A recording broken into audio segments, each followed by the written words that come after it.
First person who actually encountered it out there at Skinwalker Ranch was everybody knows him today as Jay Stratton. All the UAP stuff in the government, and worked for the Naval Intelligence. In fact, he is actually the boss of David Grush. He's the boss of Lou Elizondo. He's the boss of Travis Taylor, who works out at Skinwalker Ranch. So, like I said, this guy is not some nobody. This guy has been in the game for a very long time. Not long after he had gone out there, his wife just happened to be walking through the house one day, and she looked out the back door and she saw this 8-foot tall wolf standing up on its hind legs with its arms actually crossed, and was staring at her and just looking at her with a glare. And she stopped and stared at this thing for a second and was like, what in the world is this? And then all of a sudden it uncrossed its arms and it just turned around and started walking off on 2 legs.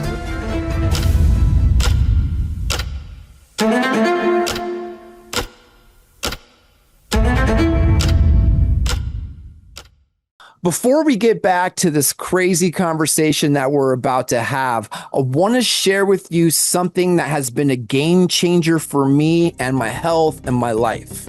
It's called Zivo Life. Zivo Life is one of the world's most nutrient-dense whole plant, packed with over 50% plant protein, essential amino acids, fiber, and antioxidants. Just 1 teaspoon a day is going to support your gut, boost your energy, promote you to have healthier skin and hair. No wonder why it's been getting 5-star reviews. Get ready to feel the difference. Use the promo code True Fringe Society. It's going to give you the best and highest discount possible, which is 30% off of your total order. And it also comes with a 30-day risk guarantee. If you don't like it, they'll give you your money back, no questions asked. Let's get back into this conversation. Mr. Chad Riley, how's it going, brother? Haven't talked to you in a while.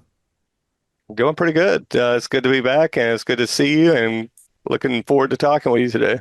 Good. So what have you been working on lately? I've actually been working on a couple of different things. I have the Satan and the Council of Nine that I'm working on, as well as another one that's near and dear to my heart, which is going to be on the Black Robe Regiment. So, Oh, well, the Black Robe Regiment. Can you give me like just a summarization of what that even is? yeah, it has to do with back during 1775, 1776, up in that area when they went to war with the British. Or that was the thing, is that the pastors wore black robes. Mhm. So it was the pastors who were preaching a lot of this stuff. And like I said, this is not taught in, school. We were not taught about it. In fact, I'll just go ahead and say this. When Paul Revere was making his infamous Midnight Ride, he was heading to a preacher's house. That's where he was actually going. But again, this is left out of the history books. And when he got there, Benjamin Franklin just happened to be sitting there talking to the pastor when he came bursting through the door and said that the British are coming. Are your men ready? He said, yes, I prepared them for a day such as this. And he got up, picked up his musket, and they took 150 members of his congregation, and they marched off and went to fight. Crazy. Well, that sounds a very interesting topic. So you doing like a mini doc on that or a full documentary? I'm actually going to do a full documentary on that. Alan B. West is one of the people that I want to interview. He's a big proponent of the Black Robe Regiment, as well as the pastor of my church, Pastor Dean Odell, Hmm. who's running for lieutenant governor right now. And then also Dan Fisher, who actually wrote the book on the Black Robe Regiment. Okay, nice, cool. Very cool. Yeah, love the videos that you got coming out.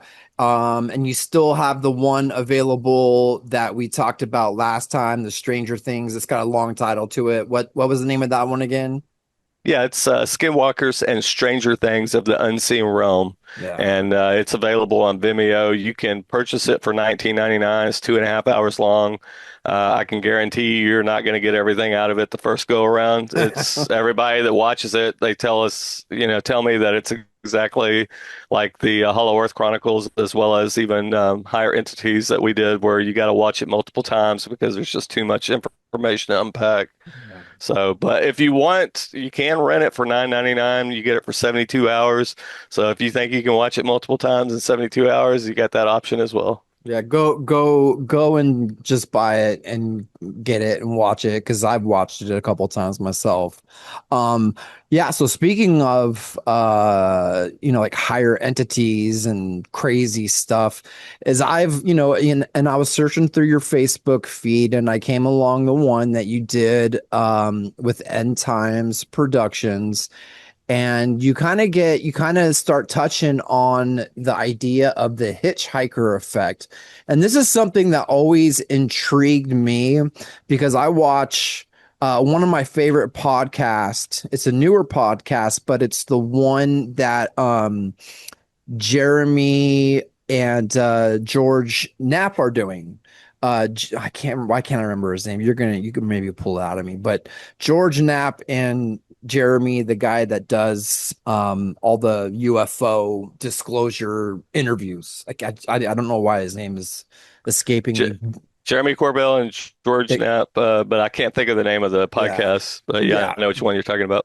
Yeah, I don't even know the name of it either. I just have it in my thing. Boom, click it because it's got both their name on it. But no, Weaponized. weaponized. Yeah, because he's always talking about the debunkers, like debunkers beware. That it's funny. But yeah, I hear them talking about the hitchhiker effect. And like I would think that this would be like a red light, like or like a light bulb would go off in their head, like, hey, maybe this thing is maybe the Christians are right. But they talk about George Knapp talks about this thing called the hitchhiker effect. Would you explain a little bit of that? Because it always intrigued me. Yeah, that was actually the premise of why I actually did the film. My research was diving into this whole hitchhiker phenomenon that they talk about. And what it is if you go to a charged location like Skinwalker Ranch, by actually stepping foot onto the ranch and going out there, something attaches itself to you. Now, it doesn't necessarily mess with you or attack you or anything like that, but what it does is it spreads throughout your circle, whether it be your family members or even your coworkers, your friends, neighbors. So, after you go out to this location, whenever you go back home, things start, messing with your family members and you start having things show up in the house, outside the house, craft appearing, orbs, shadow people, aliens, cryptids, you name it. You never know what you're going to get. In fact, the first person who actually encountered it out there at Skinwalker Ranch was, everybody knows him today as Jay Stratton. Jay Stratton, who was the head guy over all the UAP stuff in the government and, worked for the Naval Intelligence. I mean, this guy, he holds all the keys. He knows all of this information. In fact, he is actually the boss of David Grush. He's the boss of Lou Elizondo. He's the boss of Travis Taylor, who works out at Skinwalker Ranch. So, like I said, this guy is not some nobody. This guy has been in the game for a very long time. And after he worked out there under Bigelow, he was one of the first people that went out on the ranch and saw some of the weird things that were going on out there. Um, Not long after he had gone out there, his wife just happened to be walking through the house one day and she looked out the back door and she saw this 8 foot tall wolf standing up on its hind legs with with its arms actually crossed and was staring at her and just looking at her with a glare. And she stopped and stared at this thing for a second and was like, "What in the world is this?" And then all of a sudden it uncrossed its arms and it just turned around and started walking off on two legs. What? So she didn't say anything. And, a few days went by, and then all of a sudden her kids were in there one day. One of them was on the couch, the other one was walking into the kitchen by the glass sliding doors and just happened to look outside. And all of a sudden he was just like, oh, and the other one jumped up off the couch and was like, what? What is it? Come running over and looked outside, and there's this 8 foot tall wolf leaned up against the tree again, just sitting there staring at him. And after a couple of minutes of sitting there staring at this thing, it finally turned around. It took off running down the road on two legs, Mhm. and they didn't know what to think about it. And that was the beginning of all the stuff that started happening. And another thing is that the kids didn't tell They didn't even say anything to their mom or any of their friends about the weird stuff that they were seeing. Their friends actually started telling them they were seeing shadow people in their houses. They were seeing orbs flying around in their bedroom or outside their house. And so that's how they found out. And then even one of Jay Stratton's coworkers, it started attacking them in their home, and the roommate actually ended up moving out because it was just too much for them to deal with. So That is crazy. No, it sparks up just kind of like I'm gonna digress just a little bit here because there was a story um with my wife and my niece. Um my wife she's a personal cleaner, and she cleaned this one house, okay? And every time she would clean it, something weird would happen. Like one time she mopped the floor, okay, and then she saw footprints on, you could see they look like boot footprints. And they started and ended, weird stuff.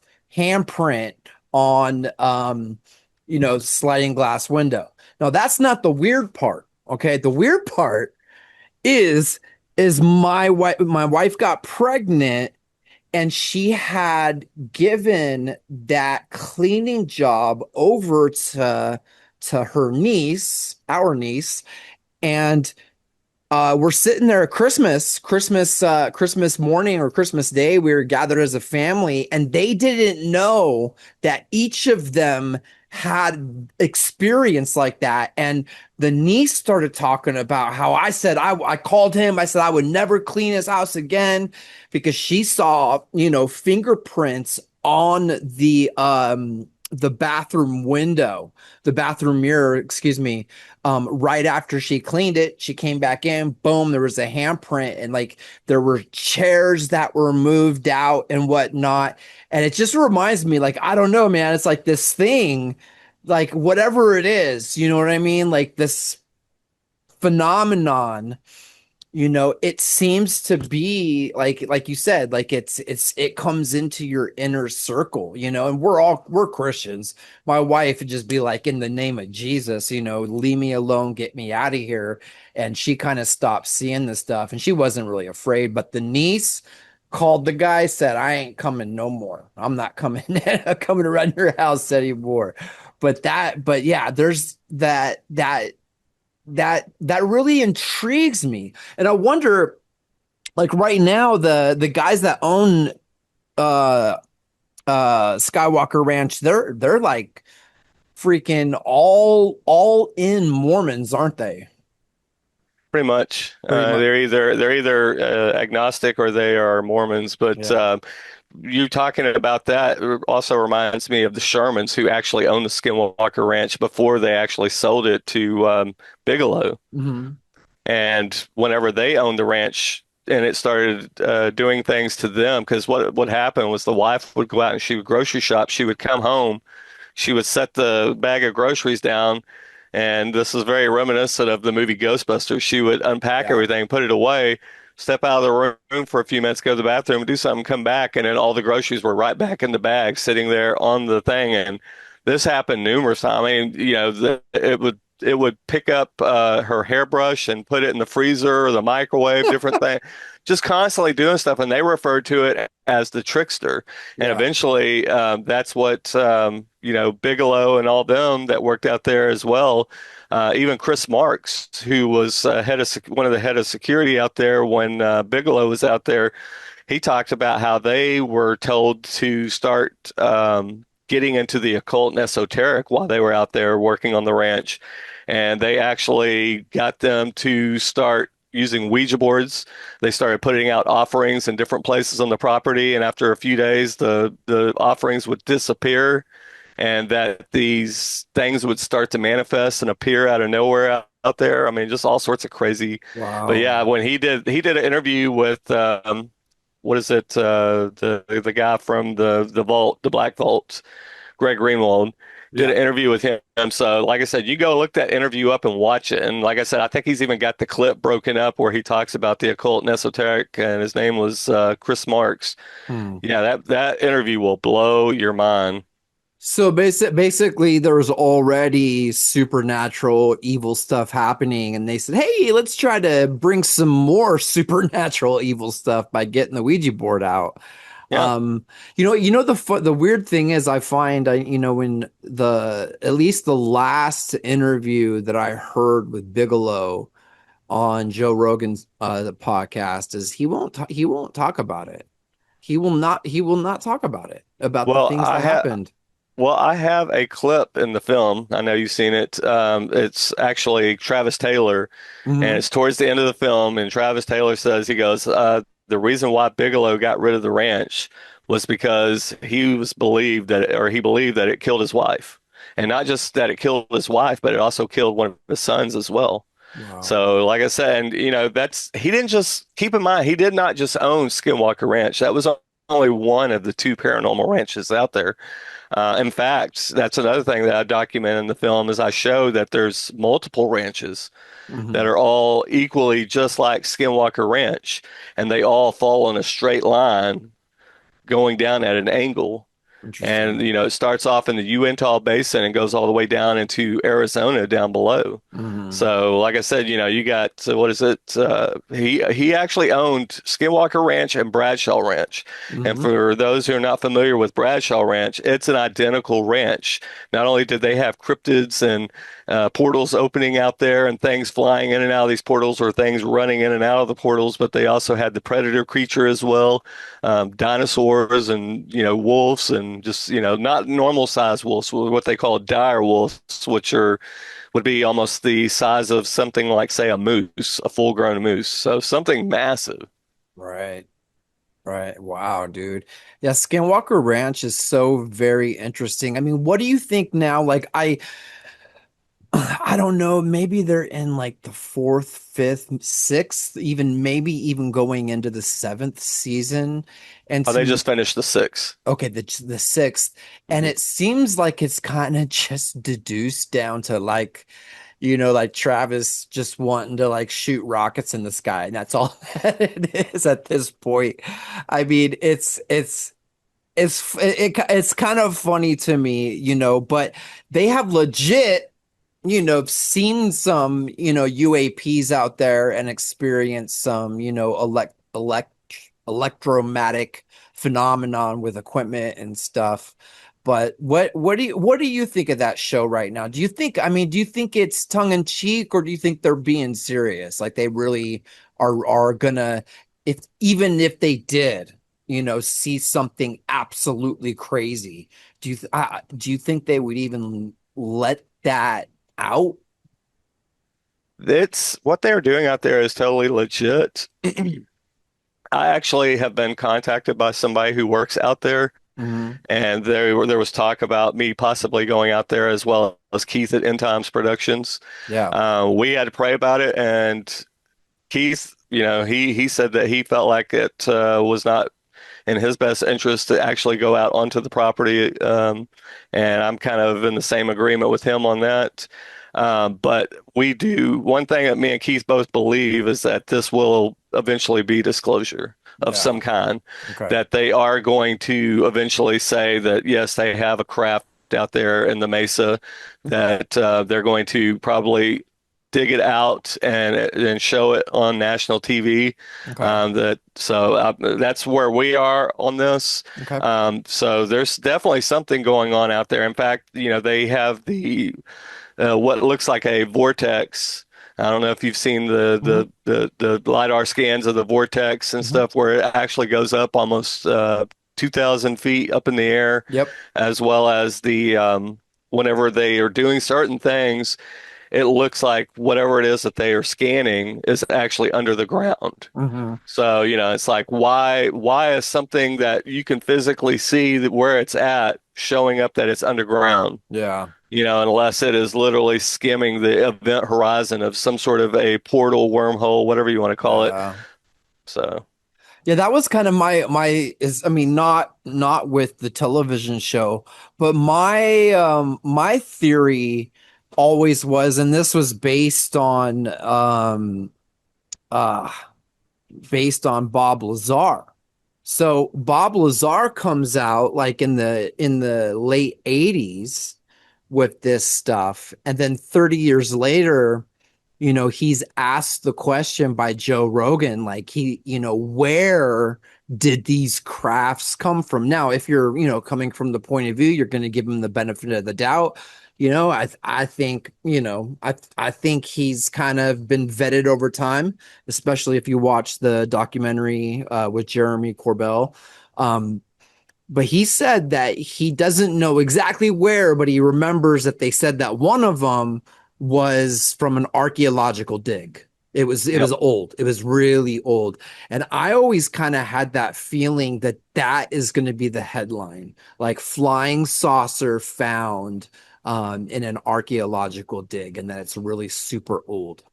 Well, that's one that we know was found at an archaeological dig. There are others, Yeah. but that's the one. That was the first one where somebody actually went out there publicly and said, this thing was. They dug it up, and he goes, it's not just old. He goes, it's ancient. So we're talking like Vimanas, things like that, where we've heard about. Even what was it back when we did the Hollow Earth? What Admiral Byrd, when he actually got taken into the Hollow Earth and met with the master, Yeah. that they had these craft called flugerolls, is what they called them. So it's like, this is nothing new. This is all good. We're talking antediluvian technology, and that's the thing is that so many people out there, they think of movies like Star Trek, Star Wars, and stuff like that, and they think, well, that's we're looking at the future. It's like, no, you're looking at the past. Huh. This is stuff that has been around for a very long time. And that's the thing. When the fallen angels came here, they brought technology with them. Okay. There's a lot of people, even Timothy Alberino and several others, they believe that when they descended on Mount Hermon, that they didn't flitter down with their little wings, that they actually came and, technological craft from another dimension. Interesting. Interesting. But those would so I mean that would be like where I would ask the question, like why would an angel need like a machine? But I guess we only understand what's, written in the Bible, and it doesn't say, either or, but it's interesting. You know what I Yeah, and mean? I even mean, when you look at a lot of the people who talk about being abducted, where do the high percentage, where do they talk about being taken? to the Are they being, craft. well, to the craft, but when they're on the craft, where did the craft go? Oh, I don't know. A vast majority of them say that they are taken underground. Oh, okay. Yeah. Okay. So that's the thing is they're being taken on craft, but they're not being taken out to space or anything like that. They're Right. being taken underground. So again, why is that? Okay. Okay. So in the Hollow Earth, like with Admiral Byrd, so when Admiral Byrd and his claims, there's a whole society and um what's the word I'm looking for? Like not economy, but there's like, I mean, explain to me what Hollow Earth would look like. What does it look like to when according to Admiral Byrd? There is a world underneath our feet. We think of the surface world as that's all there is. And it's Mhm. the same thing with things under the ocean as well. Why does the Bible talk about not just things under the earth, but things under the ocean? Okay. So, that's the other part of it. So it's like there's lots of stuff talking, and then, that you get people who are like, Bible doesn't talk about a hollow earth. And it's like, well, did you read Job 1:7? Because it sure sounded like it was talking, and then there's multiple verses where it talks about things on the earth and things Hmm. under the earth. So Hmm. it's like clearly there's something going on. But the fact about Job 1:7 that people need to wrap their heads around, it talks about the two angels that came before the Lord. And Lucifer was with them also. And he asked Lucifer, he said, where have you been? He said, I've been walking up and down, to and fro in the earth. So Hmm. you got to ask yourself, what kind of demonic complex is underneath our feet that requires his direct attention that he has to go down there personally? Interesting. Interesting. So, like, would there be like, if you ever watch the show or the TV movie, Journey to the Center of the Earth? I mean, is there rivers, oceans? Is there? It's got its own ecosystems and Yeah. everything down there. And that's the thing is these things are connected. There's underground highways that lead from one city to another. You Hmm. know, it's the same thing with some of the ones that are closer here to the surface as well. A lot of people have never even heard of the Chincana, which is an actual underground highway that runs from Bolivia through Peru, all the way out to the Amazon rainforest, and possibly even all the way out underneath the ocean and down to Antarctica. And Wow. like I said, you know, Ansel P. Rambla, who has wrote a book on this, he's actually been out to True Legends, where Steve Quayle's conference, Yeah. and I actually got to meet him, and you know, got a photo with me, him, and Timothy Alberino. But yeah, he's talked about this. He's actually been down in there. He went into one of the Catholic churches, and they allowed him to go into the lower part of the church, which is actually built on top of a megalithic structure. And they let him go down in there. He said it was like megalithic walls, and they were Mhm. A-frame. So it's like this A-frame. But he said that you know, these walls were like big megalithic stones stacked so precise that you couldn't put a piece of paper or anything in there. And he said that it just went on and on and on for miles. He said it was big enough that you could take two of those England red double-decker buses, put them side by side, and they could just drive nonstop and have plenty of room. Wow. That's crazy. What is that? So that was that an underground tunnel that seemed to be manufactured by the Fallen? I would have to say so because I mean, Yeah. you look at you when we look at a lot of these megalithic structures, like you know, places like Machu Picchu, Sacsayhuaman, and even you know some of the stuff going on out there at Baalbek. It's like there's no way. I mean, some of the stuff that they have going on out there at Baalbek, it's like we still can't duplicate to this day. You know, you got the trilithon stones, which are what about 900 tons each, that are stacked 3 stories up in the air side by Um, side, and they're so precise that you can't fit a piece of paper or even a razor blade or anything in between them. And there's no mortar. And then you go around the corner about a mile and a half, they have the stone of the pregnant woman, which if you see that stone with, they have photos of it. You can go look it up and see the photos of people standing on it, like big gigantic groups of people of like 100 people, and it's still they can barely cover it. It's so massive. And wow. that's not even the biggest one. That one weighs 1,600 tons. That's not even the biggest one. The biggest one is right next to it, still buried somewhat in the ground. They've started to excavate it. That one's 2,200 tons. Yeah. So, you know, how are they digging these things out? And not only that, but you look at places like Machu Picchu and Sacsayhuaman and some of those, where not only they were quarried from miles away, but they were carried up mountains. Right. Like how can you do that? I Exactly. mean, humans can't do it. No, I mean, it'd just be it wouldn't be cost effective. no. For yeah.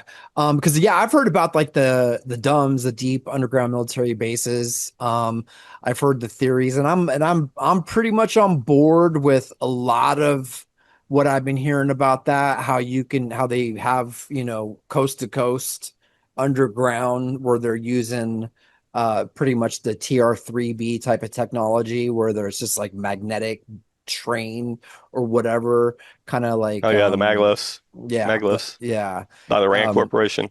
like and what is it? Like it takes like 45 minutes go from LA to New York or something like that.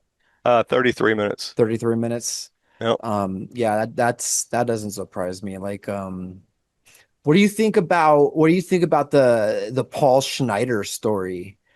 Oh, Phil Um Schneider. okay, sorry, Phil Schneider. That one keeps on coming up in my research, and something's off, man, just by the way he died and everything. But do you think that was legit? I mean, bringing in, we're talking about Hollow Earth. He claims to have been down there. Yeah, he was a geologist by trade, but keep in mind he grew up in a military family. His dad was part of naval intelligence. His dad actually worked alongside an alien named Valiant Thor, and that's 100% legit. There's a book called Stranger at the Pentagon, written Mhm. by Frank Sturgis, who actually met Valiant Thor. And he said that one of the things that really stood out to him right away about Valiant Thor is he had no belly button and he Hmm. had no fingerprints on his hands either. Huh. And so they referred to him as the angel at the Pentagon because when he showed up, they whisked him away down to the Pentagon underground, and he met with Eisenhower and Vice President Richard Nixon at the time. Yeah. And after talking with them for several hours, then they ended up putting him up at the Pentagon. He lived there for about 3 years, working side by side, um, doing various different things. But that's the thing is his dad, Bill Snyder's dad, worked alongside Valiant Thor, and there's photographs of his dad in the briefing room with Valiant Thor. Now, Bill said he actually met him as well when he was a kid, and he said that he met him years later. We're talking maybe about 20 or more years later. And he said that it looked like he never even aged a day. He Hmm. still looked exactly like he remembered him from when he was a kid.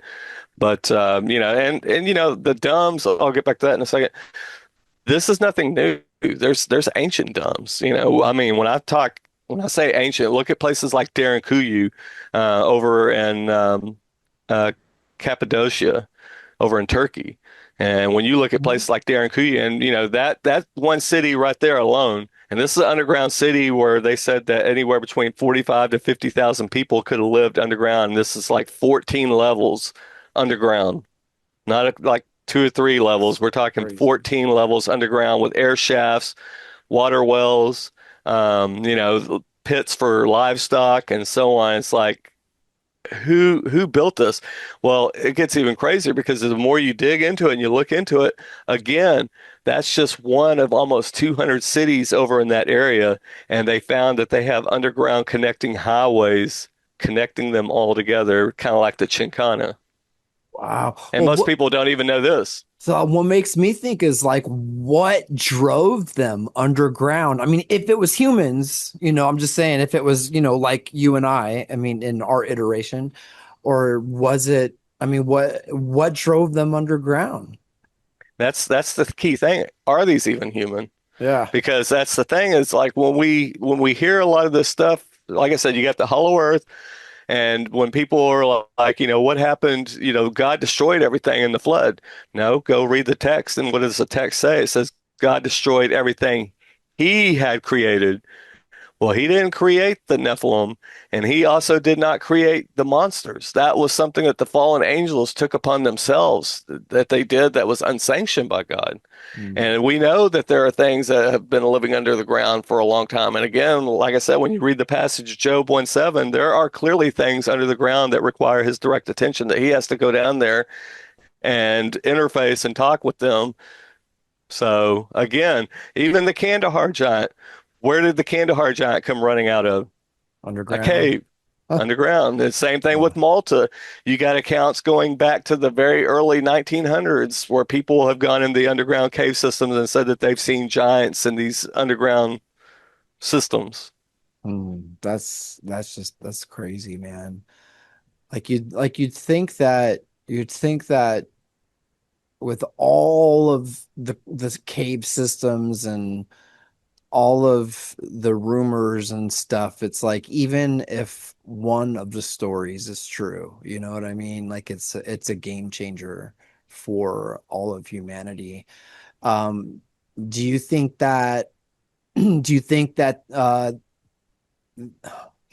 the entities that are underground, do you think that they're supposed to be staying underground by God's order, or are they waiting for a certain time? Because I do know, like Jesus says, things will come upon the earth that will cause men's hearts to fail.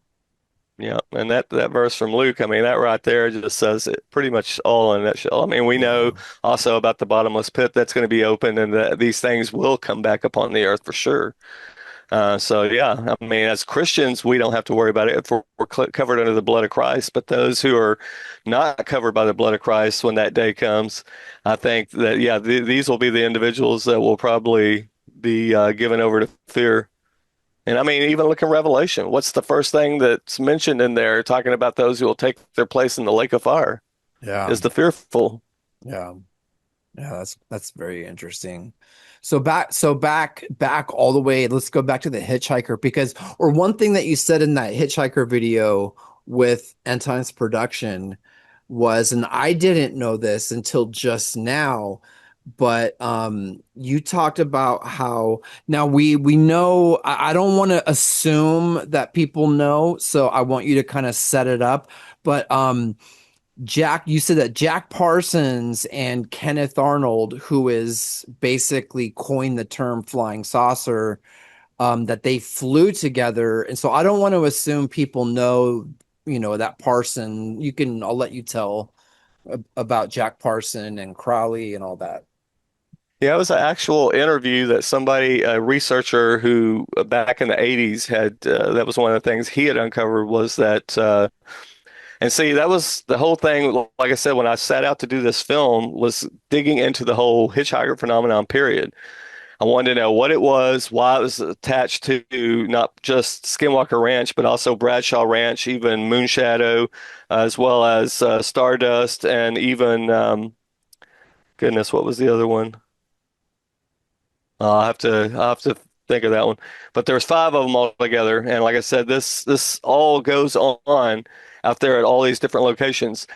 So here I am thinking that this is all just attached to these charged locations, and possibly demonically charged locations. So something happened in the past on these locations to where they are completely demonically charged, and there's portals opening and closing because the veil is thin. But come to find out, that's not necessarily true because then I stumbled onto the remote viewing program that one of the remote viewers that they had brought over from Israel, a guy by the name of Uri Geller, they had ran him through the paces at SRI, the Stanford Research Institute, working alongside um, goodness Hal Puthoff as well as Ingo Swann, and they were teaching him even. Oh goodness.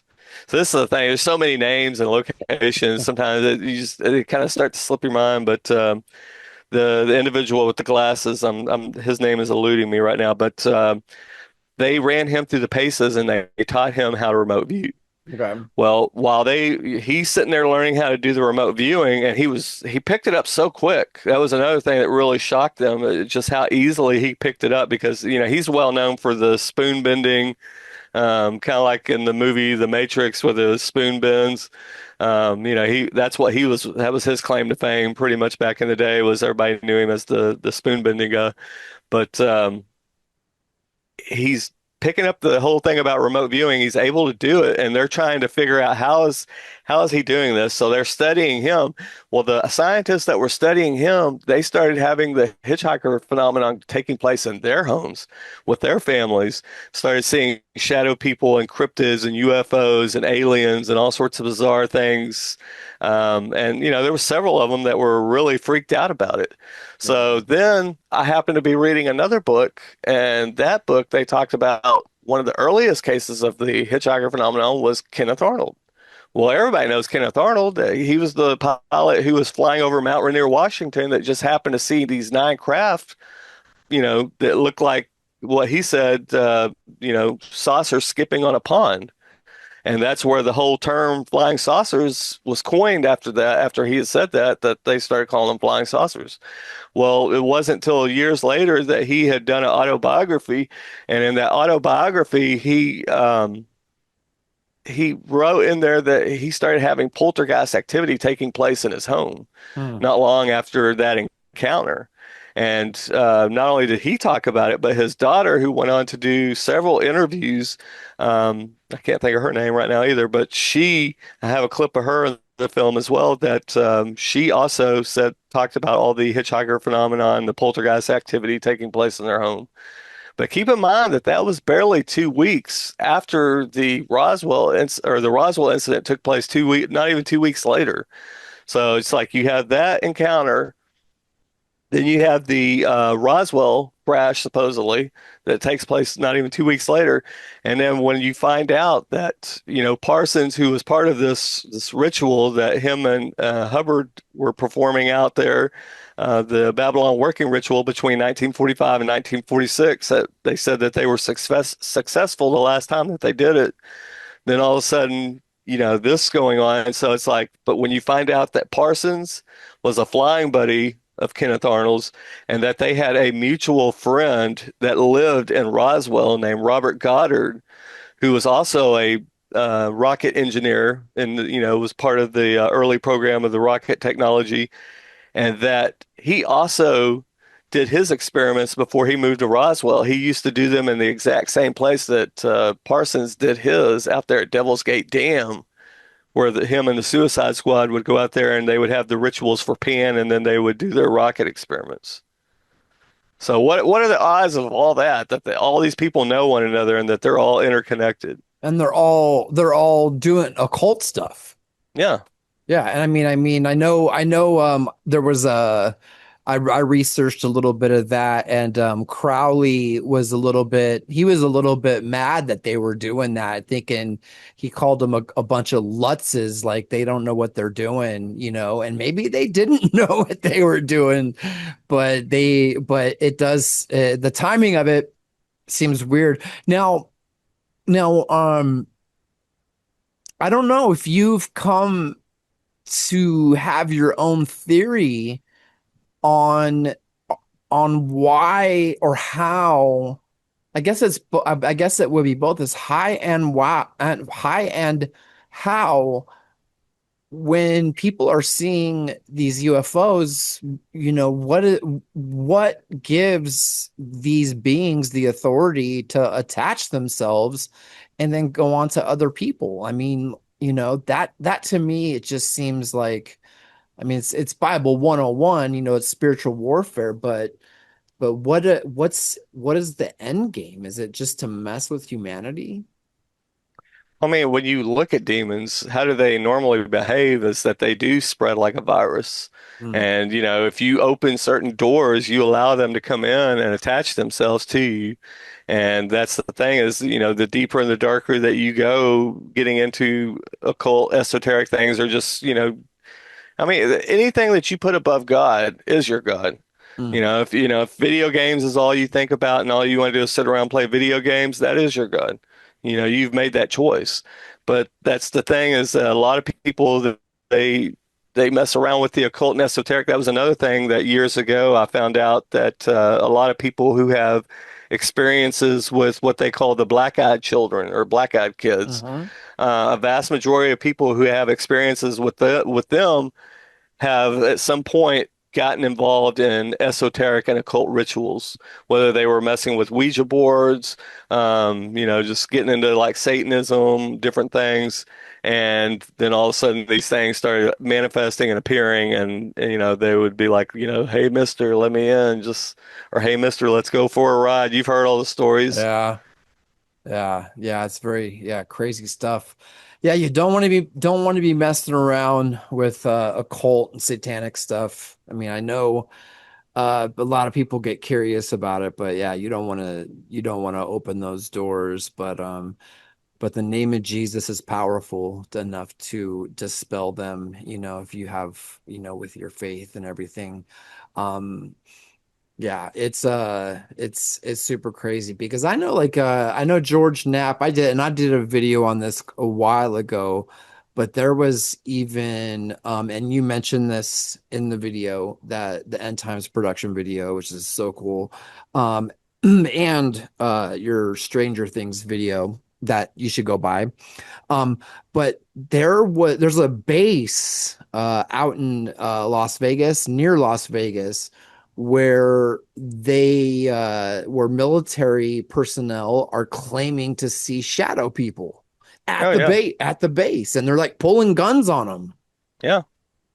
Chasing them, chasing Yeah. after them. I mean, what is going on? What now? And I guess what I was going to get at is what's your theory on why is there a certain location that might, like you call, that's charged? Why is it charged? You have any theories on that? That's where, I take a little bit of speculation. It's like, did something happen there in the past, or is there something currently going on out there? Because keep in mind that another thing that I had in the film at the very beginning, and it's also on the Truth Seekers Research YouTube channel. If you go on there, which is two words, Truth Seekers, and then research. I have the first 9.5 minutes of the film on there, so you can go watch it. And I have the clip of Arizona Wilder where she talks about that there is satanic rituals being taken place out on military bases. So, and she Right. brings up the whole point talking about that a vast majority of people that work in naval intelligence are mixed up in the OTO, which is the Ordo Templarianus, which is the highest of the echelon of Crowley and his religion, Thelema and all that. But OTO is like the highest part of it. So, well, you got to ask yourself, why are a vast majority of people that work in the military or even intelligence agencies, why are they all mixed up with the OTO? Right. Right. Right. And even a lot of the people who are spies are mixed up in the magic and the occult. The what was it, Operation Often, which was part of an under branch of like MK Ultra and Edgewood Arsenal and all that was going on. One of the things that they were doing was they were specifically interjecting themselves into witches and covens and warlocks, demonologists, things like that. They were actually sending people into seances and just getting mixed up into all sorts of bizarre stuff that a lot of people have no idea about. So there's like almost like an order within the military where these unelected people, that are, high up in their military position, that they're the ones that are doing the satanic rituals on the military base. A lot of them, yes, but Yeah. there are also people who are not a part of it. This is the branch or the small percentage of people that are in there that people know as what they call the Cullens Elite. Now, Hmm. that's a moniker that Nick Redfern gave them. That's not actually what they were called. They were just known as the Riders. Like, I'm going to write that down. Right. So if you go and you look into this, if you really want to go down the right trail and not go down the nonsense part, which is the Nick Redfern, I highly suggest you look into Ray Boucher, who was the actual person, who was the pastor that they reached out to and contacted, who was also a MUFON, a head person at MUFON and a physicist. So you got Ray Boucher, who they actually showed up and talked to him, showed him their credentials, and they were highly disturbed at what they were seeing being taking place in the upper higher parts of the government, that these people were doing satanic rituals, that they were doing, that they were summoning things from, hell, demonic realm. And, even what was it? Kenneth Grant wrote a series of books called the Typhonian series. He's the guy that took over after Crowley died. He was actually his secretary. And after Crowley died, he wrote a 9-book series called the Typhonian series. And one of those books, it's called Aleister Crowley and the Hidden God. And in that book, he actually made a statement that the sole purpose that NASA was created was to make contact with the other side. Wow. And that was just one of those references that just kind of always stood out to me as to what is this? One day I just happened to be looking into what they call the Clippeth. It starts with a Q, or Kelopot. Some people pronounce it the Kelopot, but I know it as the Clippeth, Qlyppoth or whatever. And you go and look it up. Well, when you look that up and it starts talking about this demonic realm called the Citra Aqua, and another name for the Citra Aqua is the other side, kind of like the upside down. Right. And come to find out that the Citra Aqua is this demonic realm where 5 kings of Edom rule over it, and it's a demonic realm. And I was just like, you cannot make this stuff up. And I, they I had never. no no and NASA's wants to go there. They want to poke a hole and go there.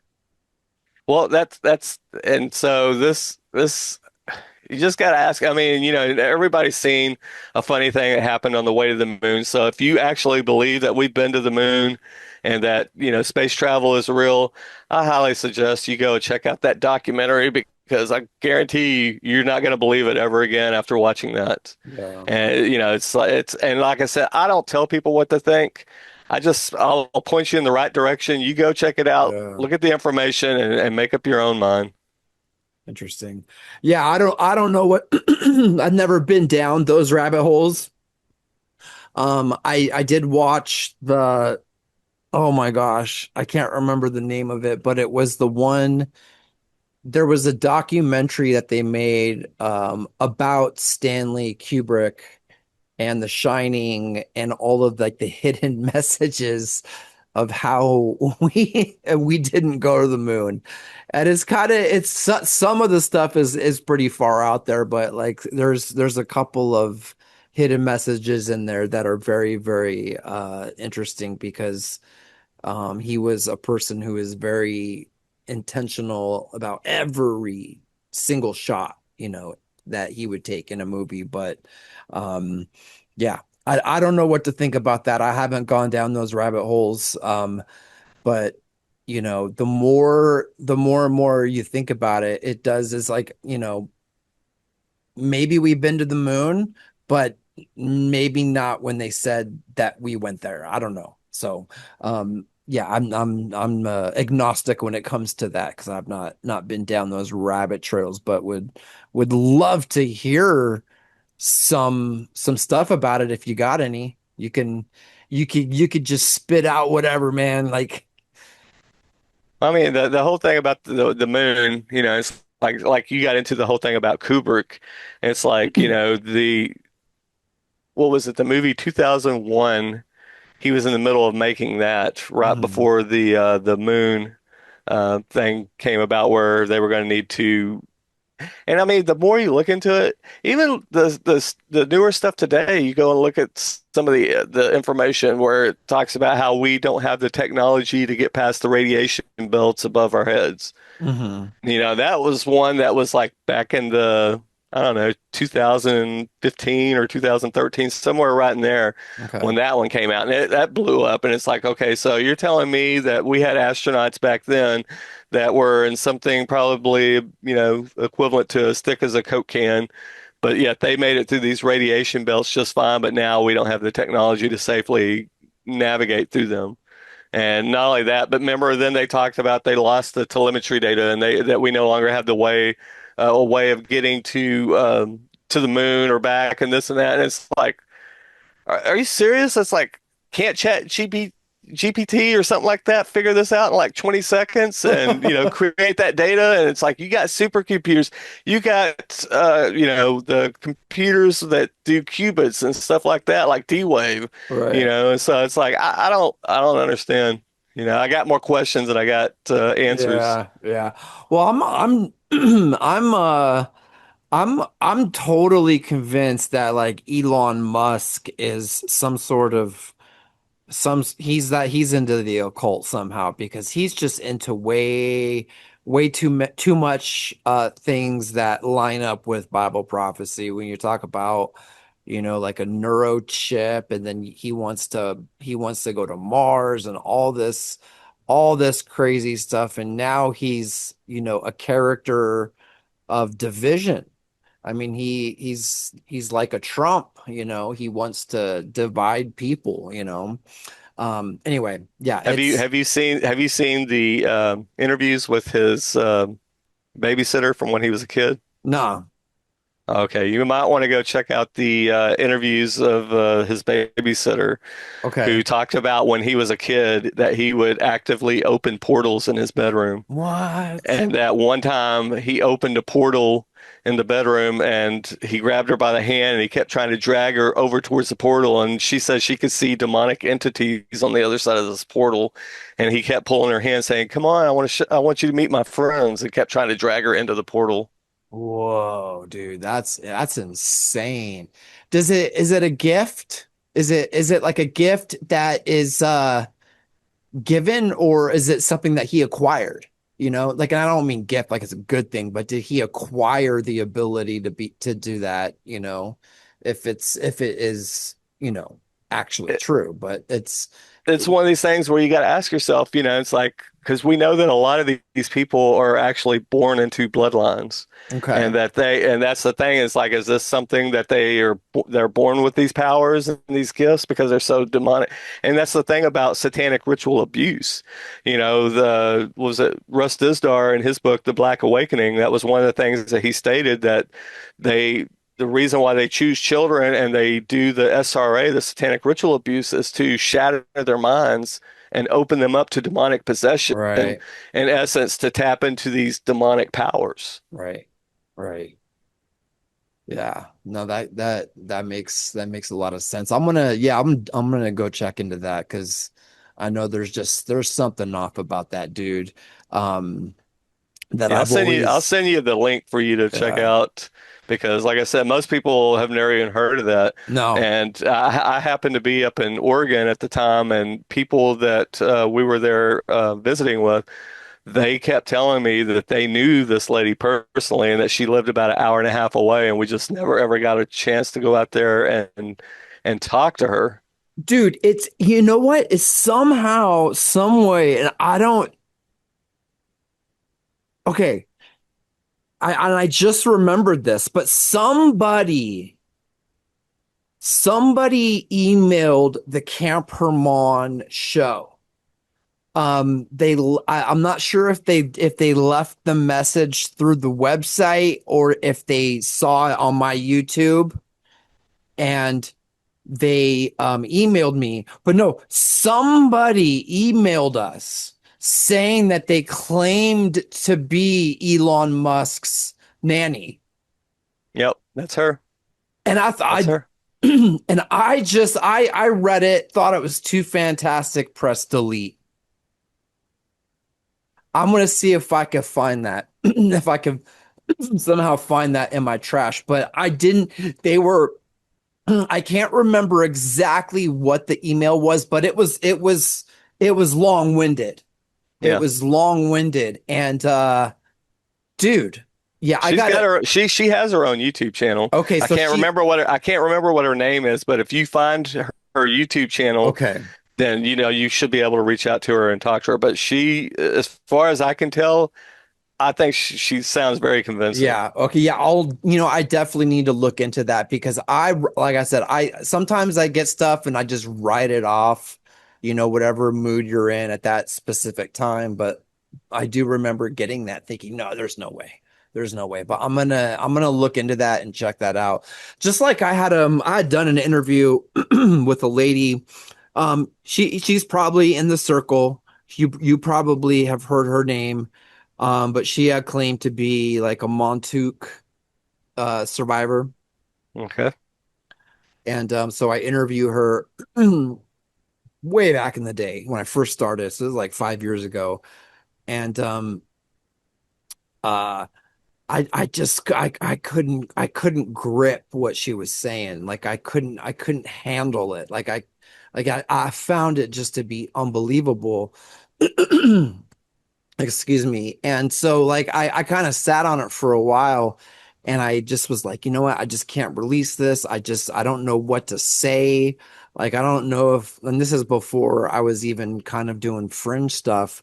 And all of a sudden, like Sean Ryan on his podcast has almost the same exact story as she was telling me.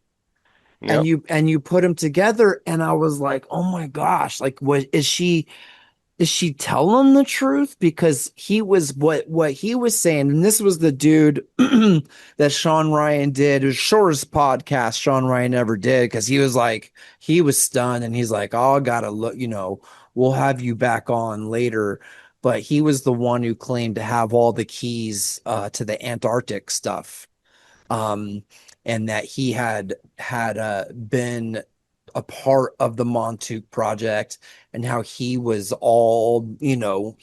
basically initiated, from the time he was a child, and how his specific title was like he was like a plumber, but he said he held every key at the Antarctic base, and that there was Is this Terry Nichols that you're talking about? I can't, I don't think it, I don't know if it was Terry Nichols, um, but he talked about there being a deep space program. And that's what this lady was telling me about, that she was a part of the Montauk project, and part of it was is that they sent kids into like deep space, and it was just like I say, it was so fantastic. I couldn't wrap my mind around it, so I never did anything with it. And then um interestingly enough, after I started putting these pieces together, I kind of made this like what if video, and my computer crashed. I lost everything on the computer. I did like a whole like documentary, like little like 30-minute documentary on Kent Hovind and how he got put in jail, and the guy that prosecuted him was, a pedophile that ended up killing himself. And I had a whole bunch of stuff that I lost. But that episode was one of the things that I had lost. And I kind of like wove in like her story with this guy's story, and just kind of like, what if, I don't know. I just don't know what to make of some stuff. Sometimes it just seems too fantastic. And if I No, can't, it was totally legit because I mean yeah, I talked about it in the film at the very beginning. I get into the whole thing about Montauk as yeah, well as that was the actual original title for Stranger Things. right. It was called Montauk, Hmm. and they were actually sued by Tesla or Cussler, whatever his name was. That they said that the Duffer Brothers had plagiarized his short film on the whole thing. Huh. And so that was one of the things that Netflix made them change the title to Stranger Things before they could move forward with the project. That's And then, like I said, you got Christopher Garantano, who did a documentary called Montauk Chronicles. And I mean, he went deep. I mean, he researched for almost 10 years and tracked what? down a lot of these people that were actually worked at the facility and actually interviewed them. And he got Preston Nichols and a bunch of them to sit down because Preston Nichols is the one that wrote the book and talked about how what the technology that they were using out there was actually carried over from the Philadelphia experiment, which was Einstein and Tesla. So they were using a lot of this technology, from the Philadelphia experiment. And, that one was one where they were talking about trying to jam radars and to make things invisible to radar. And they found out that they could basically rip a hole in space-time and that they could teleport. Because that was the thing is when that thing fired up, the ship didn't just disappear. It actually reappeared somewhere else on the East Coast. What? So, yeah. And Wow. remember when it finally came back, because they said that while they were when it transported and disappeared, they said it was a blinding bright light, and some of the people, literally went mad, but others said that they could literally walk right through the walls. And so some of them were, walking around, just walking through the walls, and when it reappeared here again and came back, there was people who were actually stuck in the walls and they couldn't get them out, and they died. Whoa. What was Montauk's what was the objective? Was it to get to the other side, or was it to try to tell the They were they future?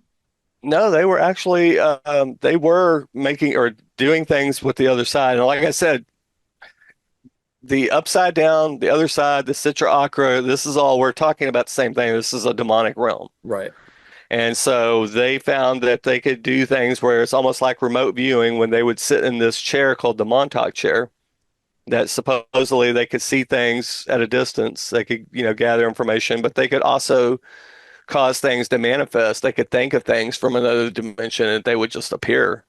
And in fact, there towards the end of the program, when they finally shut everything down, is when one of the handlers walked up and reached over and he whispered something in Duncan's ear, said something like, "The time is now."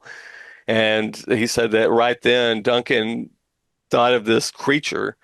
And like I said, it's like when you hear the description of it, it sounds like a Bigfoot. And I ain't talking like a regular sized Bigfoot. We're talking about I don't know if you're familiar with the Sasquatch Chronicles.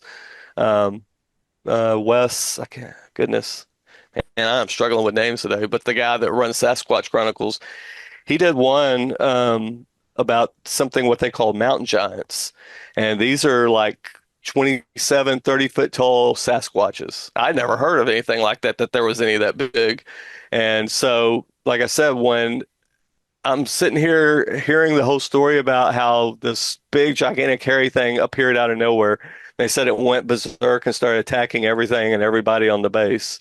And they said that some people that saw it, they saw something that was like 9 feet tall. Others that saw it said it was 30 feet tall. So everybody was seeing something different. And now I've also heard this at places like Skinwalker Ranch. When Jay Stratton and all them were working out there, there was one time when they saw a light moving out in the pasture, and they had night vision goggles, and they were all set up in different locations, almost like in a triangle. Okay. So one person's looking through the night vision goggles, they see a square light. Another one is off in the distance, he's looking, he sees a triangular light. And then another one is off in the distance, he looks through and he sees a circular light. So they're all seeing the exact same thing, but they're all seeing something different. Right. So again, it's like this is the same thing. It's like they're all seeing something, but they're seeing different things, even though it's running Huh. amok and just destroying everything. But yeah, after that, they finally had to kill the power to the Montauk chair. That was the only way they were able to get it to disappear and go back to its dimension or realm or whatever. So Wait, the Montauk, did they acquire the Montauk chair from a different dimension? I don't think that they acquired that from a different dimension. That was a piece of technology that they had actually built, Okay. and they were testing it. But they said that sometimes they could see things in other dimensions, that they could actually see backwards in time sometimes. Hmm. That they talk about how they sent soldiers, that were children. So then the reason why they used children is they said that they couldn't send adults because the mind of the adult was already hardwired, and so that if they sent an adult backwards in time or whatever stuff, that their mind couldn't handle it, and that they would literally just either die or they would go insane. Yeah. But supposedly they sent children back to different parts in time, and that they could run around for periods of time, and then they could come back to the normal time. Yeah. And Have so you yeah, ever, have you ever, in your Facebook travels, have you ran across a gentleman who claims to have been, in the military, and he was a security guard for one of these portals? You ever run across this guy? uh, I'll are you give it, talking about Greg Renrich? yeah. Yeah. He actually worked at a lot of the underground facilities, Mm-hmm. and he's just one of the individuals. There's another individual that I can't name, but I guarantee you, anybody in the Christian fringe world, they know this person very well. Okay. And I know for a fact that he himself worked in an underground facility and saw things. But Greg Renrich was one that I tried really hard to get onto when we did the Higher Entities documentary. He worked in the, oh, guess what you call it, like the black ops type stuff. But he was a sniper in the actual military, and then when he got out, he did security at places like S4 and S20 and some of these other locations. S20, when he said that the first time, I was like S20. I was like, I've never heard of no S20, and he goes, oh yeah, he's like, that's Dulce. So the Dulce base that's underground, that most people, you hear people talk about, and they talk about aliens underground out there in Dulce. He's actually been into that facility and seen a lot of the crazy stuff going on out there. But he specifically talked about S4 and a few others, and said that what was it, the scientists as well as some of the other military people out there, he said he saw them with these giants, and he said that some of them were like 15 feet tall, some were 25 feet tall. But he said that one day one of them was talking, and he was telling them how they were literally preparing for some sort of an intergalactic war with God, and that they believed that they were going to win. So, Oh, Revelation. Ever heard of the book of Revelation? Sounds familiar. Yeah, I talked with him. I didn't know what to make of it. I tried to get him to come on the podcast and I couldn't lock him down. And when I talked to him on the phone, he's like, you have me now. You have me now. So talk, like, well, let's talk. And I'm like, well, I don't have a recorder on my phone or anything. And so after that, I have an app on my phone now. I record every single conversation that I have just in case I got someone like that on. There was somebody when I talked with them, there was someone at one point was trying to make, like, write a book or something. I guess he was from Mexico or something. I don't know, but there was somebody who I asked him. I said, have him come on the podcast to help you tell your story since he's writing the story. And then he's like, no, well, the guy kind of got weird on me, and so I cut all ties and whatnot. But yeah, lots of crazy things we come across. How another one interesting kind of connection, Lamb by the Lakes. I'm sure you're familiar with the Dogman story. Is we I had done a Camp Hermon did an episode where we were just talking about it.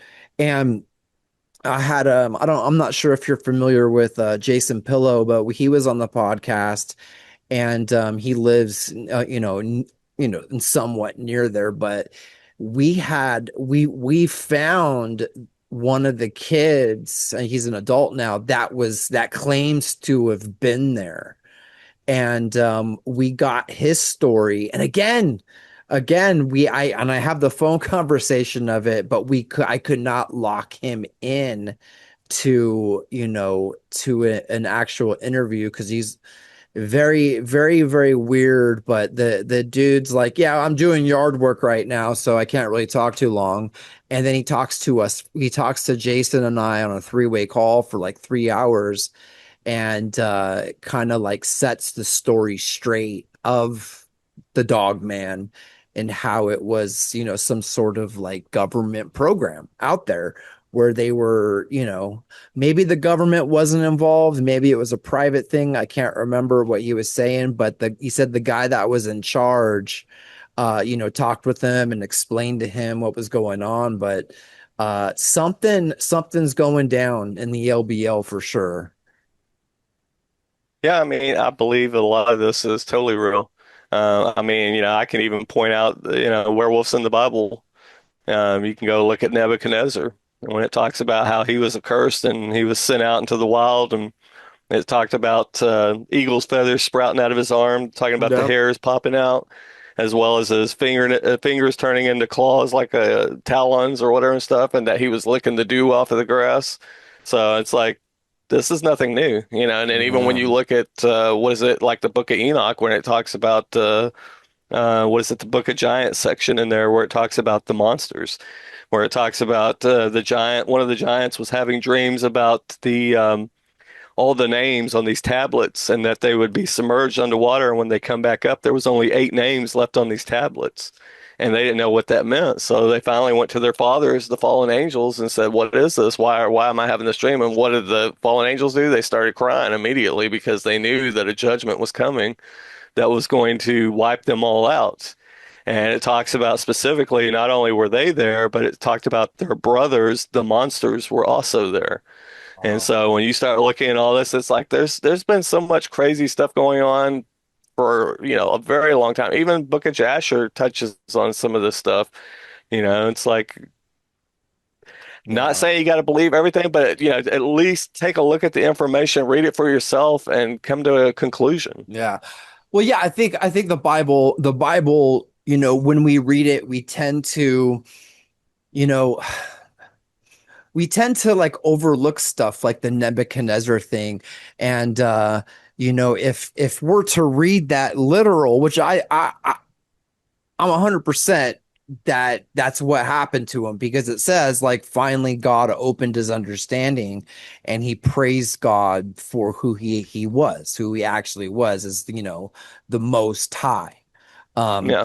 but yeah, it seems though all like it's all connected. Like everything, all of this paranormal stuff, it's all it's all coming from the same place. It's all connected, and it's not like it may be manifesting different, but it's not, it's not, you know, random things happening. Like something is happening in the unseen.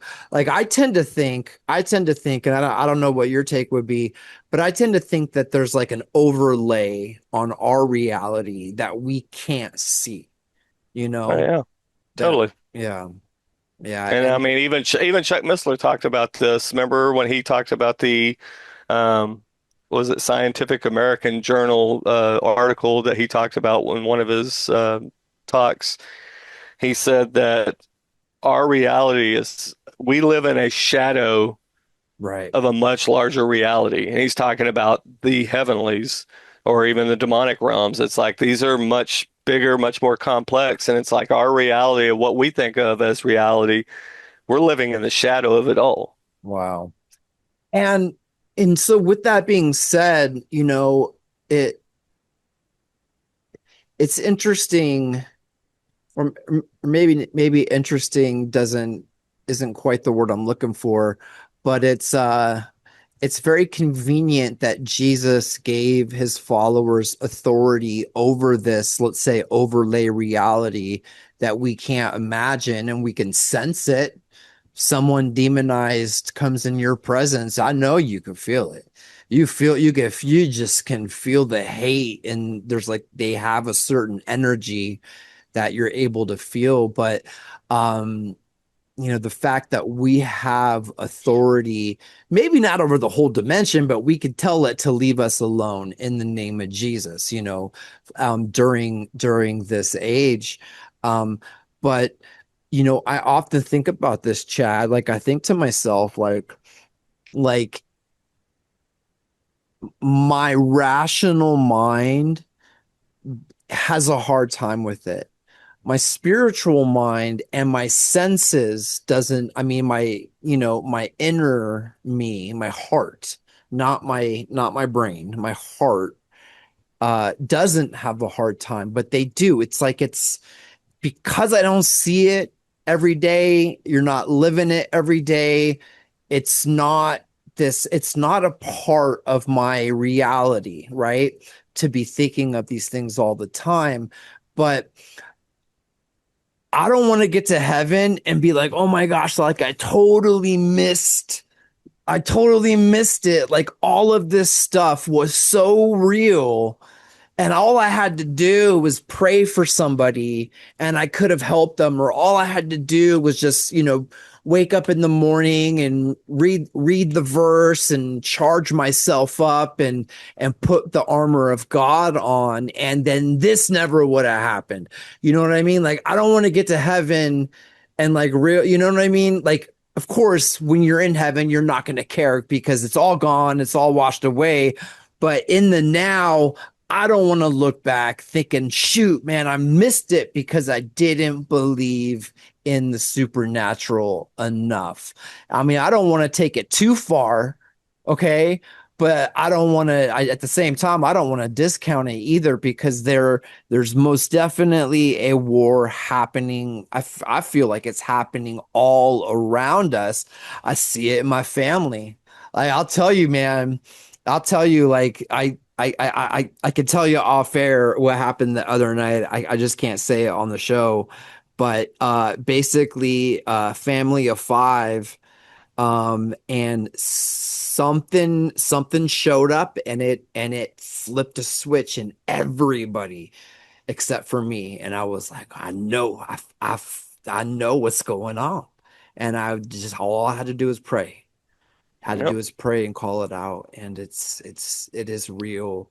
And the men need to we need to rise up in the family because I see way too many Christian families where the wife is the leader, the spiritual leader, and it shouldn't be that way because No. God put us over the woman. Now, thank God that some of these women are rising up, to take on that role, but it's the man's job. It's the man.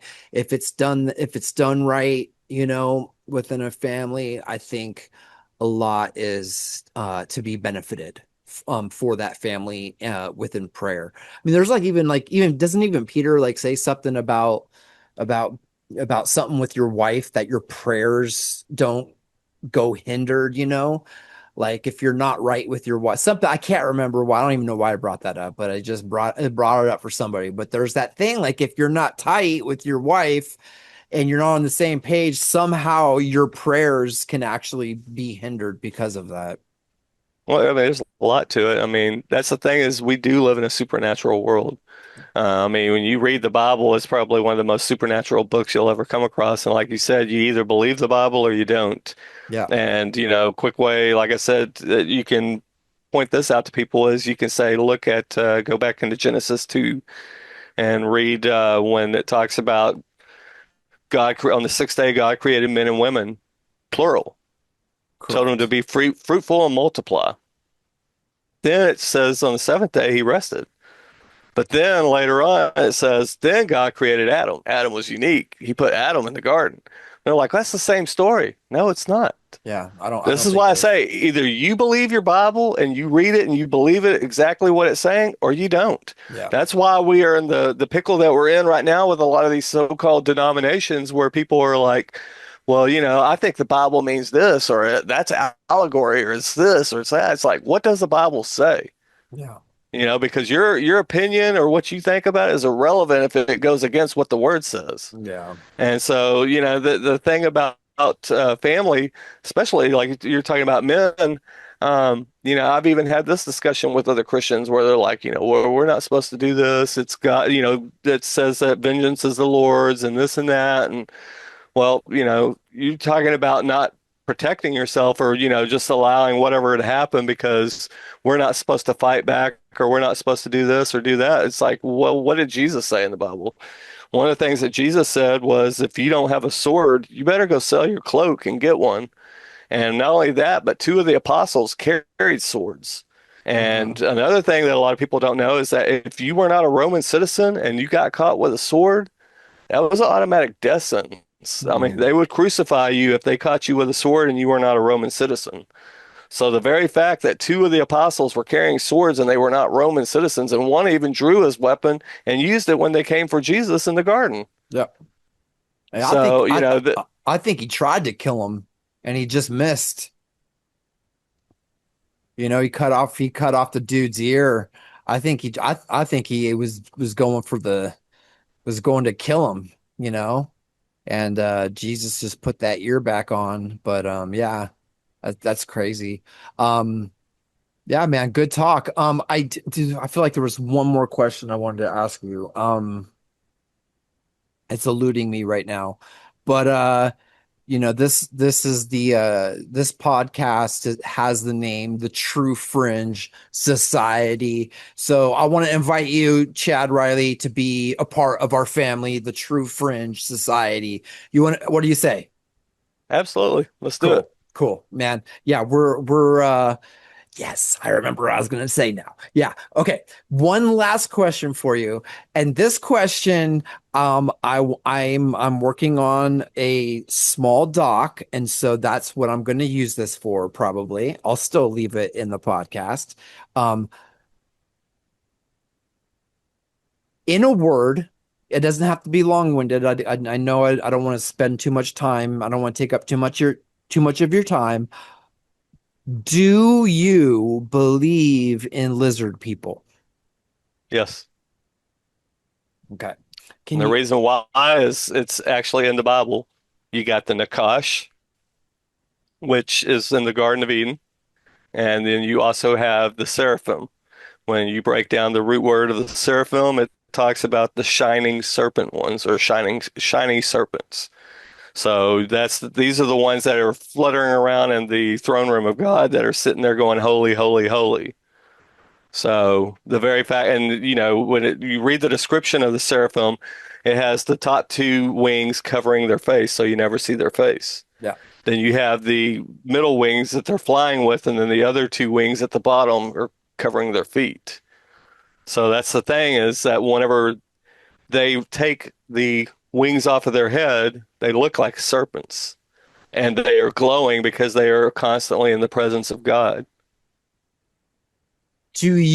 Is there anything to what David Icke teaches about lizard people that are actually in politics?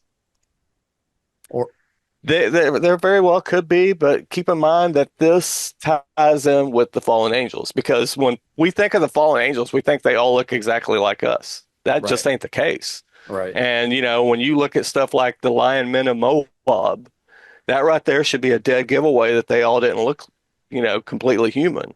That there was some that looked like they had the face of a lion. You look at the Ophanim, which, talks about these wheels within wheels, or, having tons of eyes covering them. It's like, does that even remotely sound human to you? Even the cherubim, people think you hear the word cherub and they think of little floating babies with little harps and little bows and arrows and Cupid and stuff like that. It's like, no, that's a warrior class. I mean, why do you think when Adam and Eve got kicked out of the garden, that it was the two cherubim there with the flaming sword. Okay. So Okay. you would not want to encounter one of these things is what I'm saying. But that's the thing is when the fallen angels came down, they didn't all look alike. There are Right. different kinds. And like I said, there's only certain ones that we know their names and what they look like. But I guarantee you there's probably more that we don't know about and we have no idea what they look like. Okay.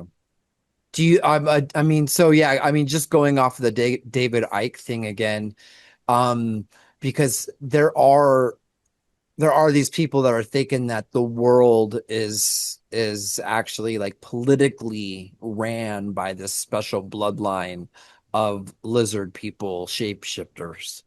Yeah. Um, And that's the thing is we do know that the fallen angels can take on different shapes and yeah, forms. yeah, But are they all lizards? I would not go that far. Are some of them lizards? Quite possibly. yeah. That is very well a possibility. I mean, you got the whole thing out there in Los Angeles.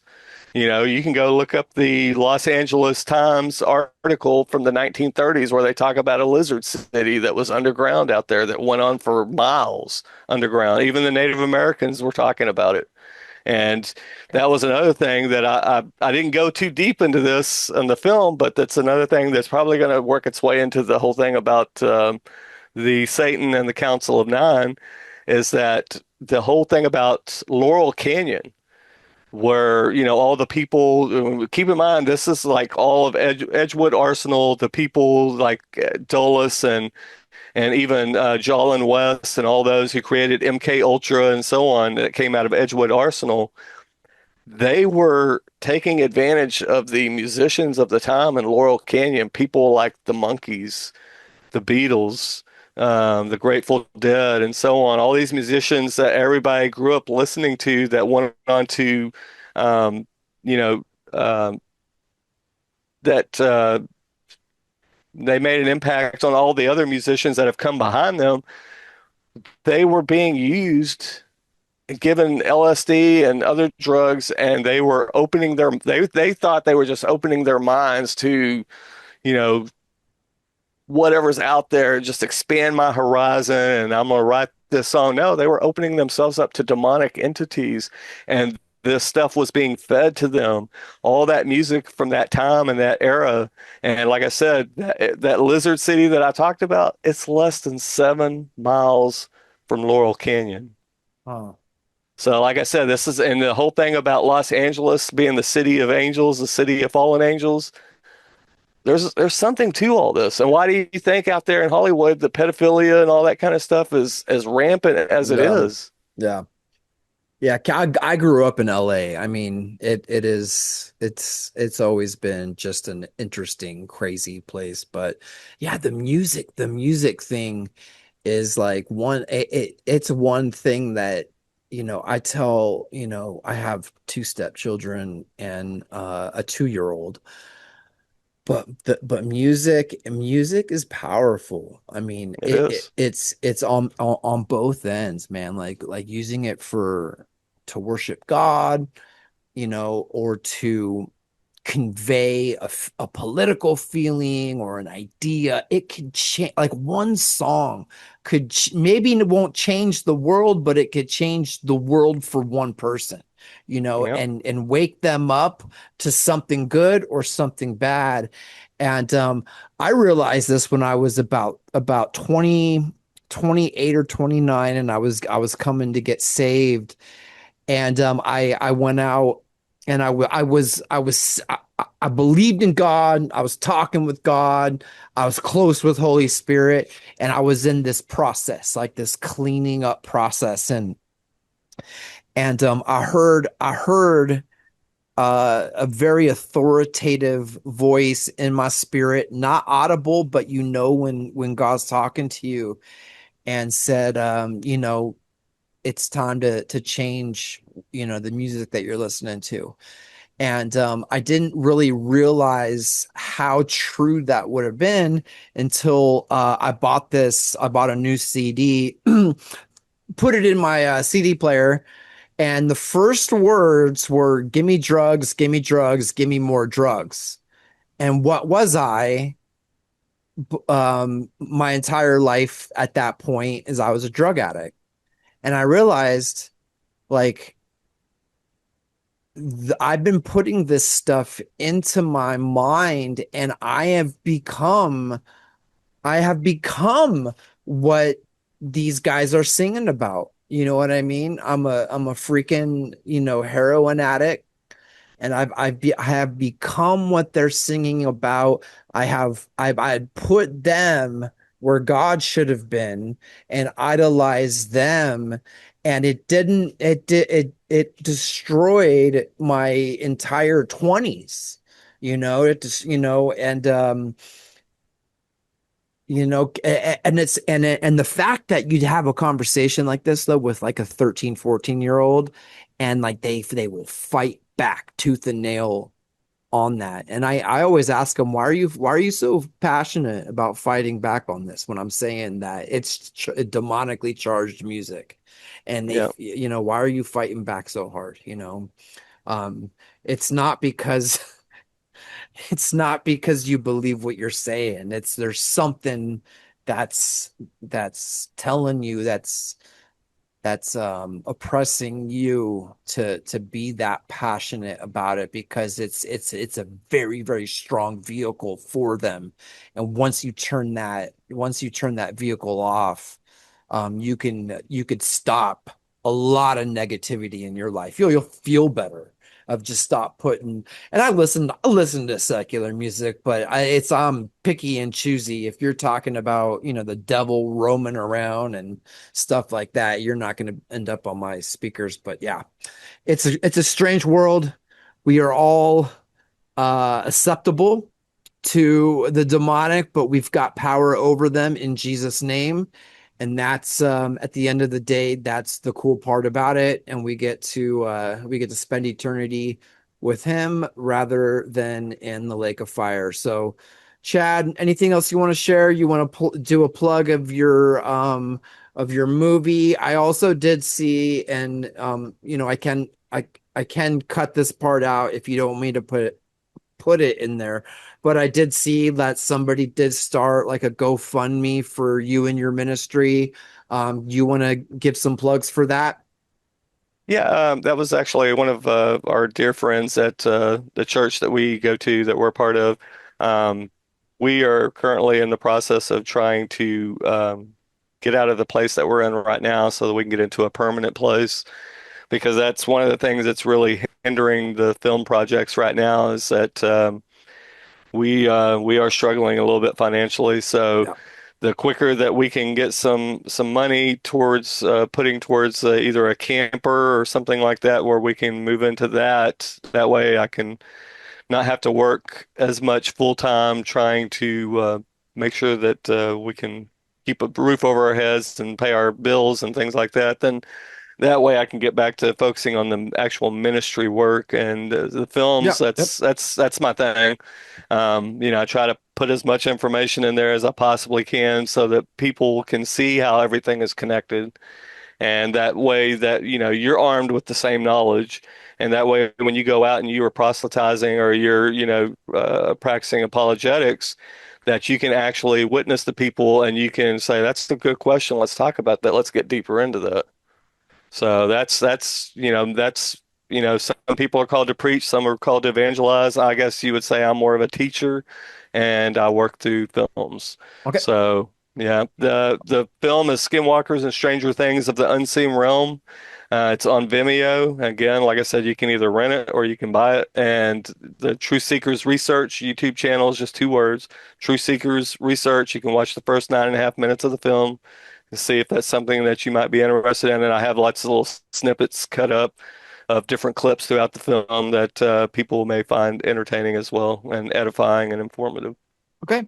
Well, I will put those links in the show notes on YouTube. They'll be in the description there. And yeah, I just want to encourage you out there if you're listening to this, is please like $5, 5, 10, $15. If a lot of people do that, it goes a long way. I myself, have, been a filmmaker to a certain extent. The amount of work that goes into this stuff is it is absolutely insane.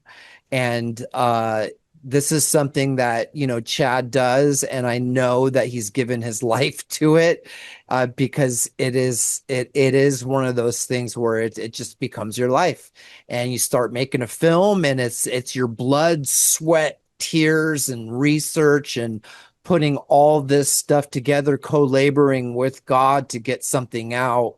There's no amount of money that you're gonna probably make, that's gonna pay you back for that time.